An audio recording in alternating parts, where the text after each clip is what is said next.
Good morning বন্ধুরা, সবাই কেমন আছো জানিও। আমি খুব ভালো আছি। সুচিত্রার মা বাবার সংসারে সবাইকে অনেক ভালোবাসা, অনেক স্বাগত জানিয়ে শুরু করছি আজকের ভিডিওটা। আশা করি তোমাদের ভালো লাগবে। তো সকাল সকাল দেখো আমি কলপাড়ে চলে এসেছি হাঁড়ি কড়াই নিয়ে মাজা ঘষা করতে। এখানে কেন আমি থালা বাসন মাজছি জানো তো? মানে এখানে সকালের শীতের সকালের এত সুন্দর রোদ, এটা আর মিস করতে চাই না। এই রোদে বসে যে কাজ করা কতটাই আনন্দ, যে করে সে বোঝে। আর ওই ঘরের মধ্যে জানো না, এত ঠান্ডা, প্রচণ্ড ঠান্ডা লাগে আমার। শীতে মনে হয় থরথরে কাঁপি আমি। সেই জন্য সকালবেলা এখানেই মাজা ঘষা করি। আর কি বলো তো, উনুনে রান্না করলে সে হাঁড়ি কড়াইতে এত পরিমাণে কালি পড়ে যে সেটা বেসিংয়ে যখনই আমি মাজতে যাই পুরো কালি কালি হয়ে যায়। সেই জন্য আমি এখানেই কলপাড়ে মাজি, বেশ আরামও লাগে। আর এই দেখো এখানে ভাত বসিয়ে দিয়েছি। আর এই যে আমার কড়াইতে হচ্ছে তোমার ওলকপি আর আলুর তরকারি। আর আজকে তো মানে প্রতিদিনই আমাদের নিরামিষ হয়, তেমন একটা মাছ মাংস খাওয়া হয় না। যে আমার শ্বশুরমশাই খায় না, সেই জন্য একটা সবসময় মাছ মাংস খাওয়া হয় না। আর এখানে দেখো পুচকুটা বসে খেলা করছে। আর এই দেখো কুমড়ো ফুল, সকালবেলায় আমার ভাসুর আর আমার ছেলে বাজারে গেছিলো বাজার করতে, কুমড়ো ফুল নিয়ে এসছে। এখন এই কুমড়ো ফুলগুলো ভাজবো। আর কড়াইতে দেখলে ওলকপি আলুর তরকারি করছি। আর এই যে হচ্ছে তোমার আলু, আর হচ্ছে তোমার এই যে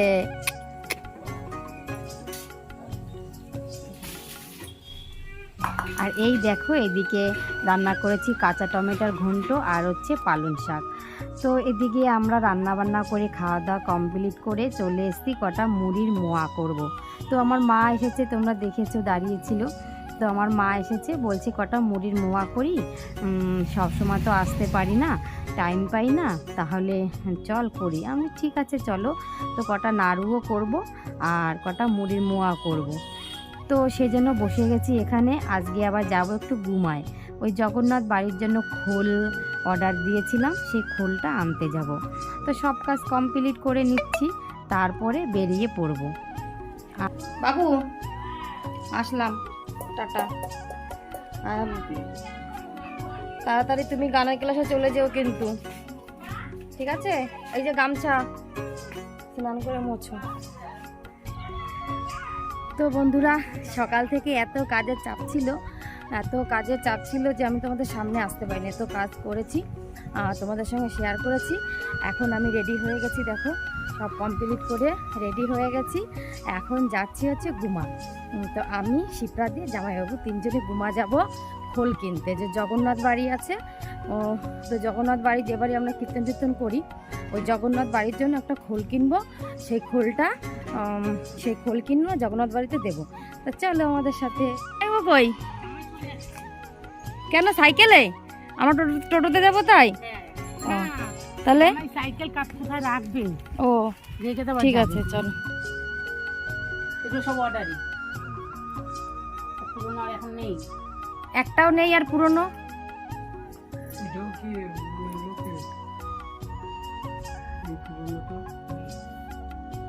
সব লোকে সারতে দি। এটা শুধু ৩৮, এটা ৩২০০ টাকা রাখা।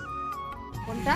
টিকেটে রেখে গেছে ওটা 450 বলেছি তো, 350, 400 টাকা বলেছিলাম, 350 দিয়ে দেবেন। আর এই লালটা, লালটা 250 টাকা। এখানে 10-20 টাকা কম নেবেন, তার নিচে নেবেন না। লালের ডিজাইনটা 20 টাকার নিচে কম নেবেন না। তো বন্ধুরা, গুমার থেকে বাড়ি এসে তারপরে দুটো ভাত খেয়ে দোকানে এলাম। এখন আবার চলে যাব ওই জগন্নাথ মন্দিরে করে গানের রিহার্সেল হয়, তাই ওখানে চলে যাব। পরে কাকিমার দোকান বন্ধ করে চাবি রেখে দেবে। পরে দোকান বন্ধ, 8:30 বাজলে দোকান বন্ধ করে দেবে। আমি এখন বেরিয়ে যাব, চলো।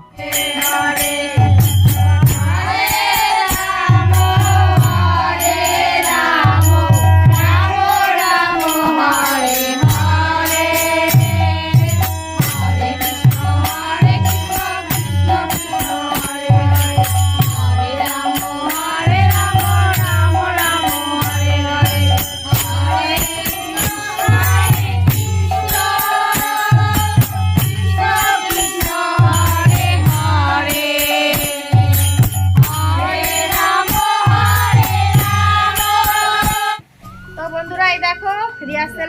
এবার বাড়ি যাবো।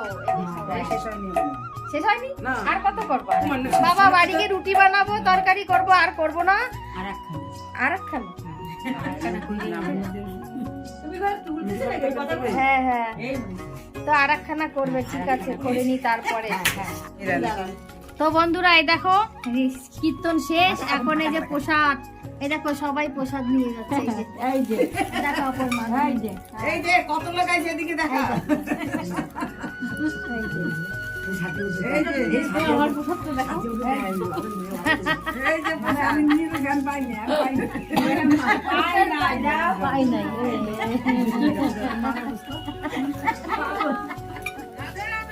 রাধে রাধে, সবাই বলো রাধে রাধে। তো এখন প্রসাদ নিয়ে বাড়ি যাব। তো দেখো কীর্তন শেষ করে বাড়ি এসে দেখি একই কাণ্ড, যে পিকনিক হওয়ার কথা ছিল মাঠের ভিতরে। সকালবেলা আমার বাবু বললো, মা 150 টাকা দেবে, সবাই পিকনিক করছে, আমিও করব। বললাম ঠিক আছে করো। তা ওরা মাঠের মধ্যে পিকনিক করবে, এখন বাড়ি এসে দেখছি আমার উনুনে এখানে বসে পিকনিক করছে। তাই বললাম কি রে, তোরা তো মাঠে করবি বললি, তো এখন আমার উনুনে এখানে পিকনিক করছিস? বলছে কাকি মাঠের মধ্যে প্রচণ্ড ঠান্ডা আর কুয়াশা পড়েছে, সেই জন্য আমরা বাড়ির ভিতরে চলে এসেছি, আর তোমার উনুনে এখানে পিকনিক করছে। আমি ঠিক আছে তাহলে কর।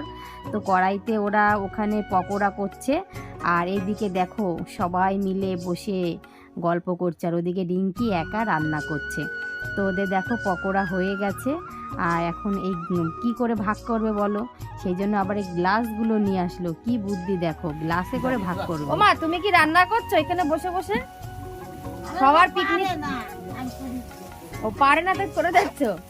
এত লোকের পিকনিকে রান্না তুমি করছো না? আগুন পোয়াচ্ছো, সেই কথা বললো। নাড়াও দিয়ে দিচ্ছ, তাই তো? আগুন পোয়াটানো হচ্ছে মেইন কথা, তাই না?